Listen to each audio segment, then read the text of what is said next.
Bonjour à tous, au menu de ce vendredi, les prix de la Volvo V90 restylée et les 20 ans de la Lotus Exige. Avant cela, partons essayer la nouvelle Renault Clio hybride.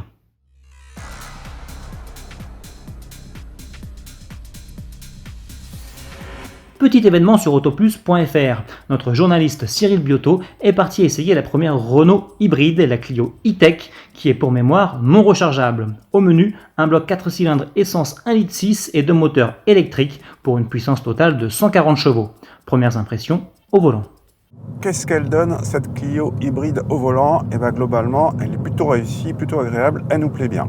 En fait, ce qu'on apprécie plutôt, c'est la bonne douceur d'utilisation en ville, en conduite normale, on va dire, avec l'électrique qui fait un effet turbo pour le moteur thermique. La partie châssis, elle, reste toujours très réussie, malgré 80 kg de plus à peu près que sur la version thermique 130 chevaux.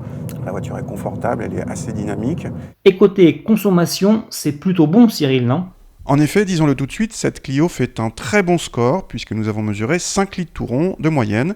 C'est 0,6 litres de mieux que la Toyota Yaris hybride précédente, la nouvelle génération n'étant pas encore arrivée en concession et jusqu'à nos mesures.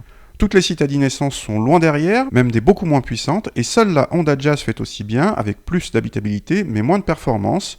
En fait, cette Clio hybride consomme comme une citadine diesel, par exemple la 208 Blue HDI 100 demande également 5 litres selon nos mesures. Côté tarif, cette Clio e-Tech débute à 22 600 € et grimpe jusqu'à 28 200 €. Retrouvez l'intégralité de ce test dans notre rubrique Essai.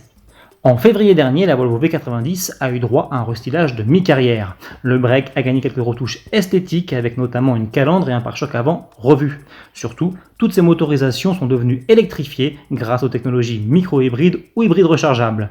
4 mois après sa présentation, le voici aujourd'hui disponible à la commande. Les prix commencent à 54 050 € pour le moteur essence B4 de 197 chevaux à hybridation légère 48 volts.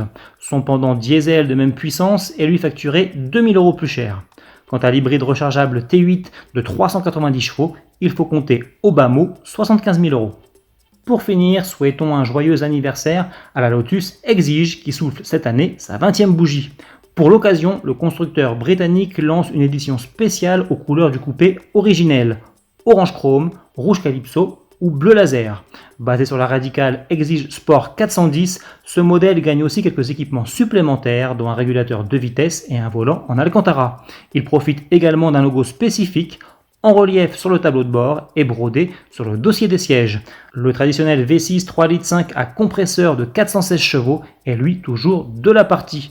Associé à une boîte manuelle 6 vitesses, il permet un 0 à 100 km/h en 3 secondes 4 et une vitesse de pointe de 290 km/h.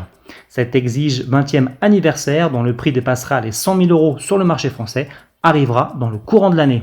D'ici là, bon week-end et à lundi.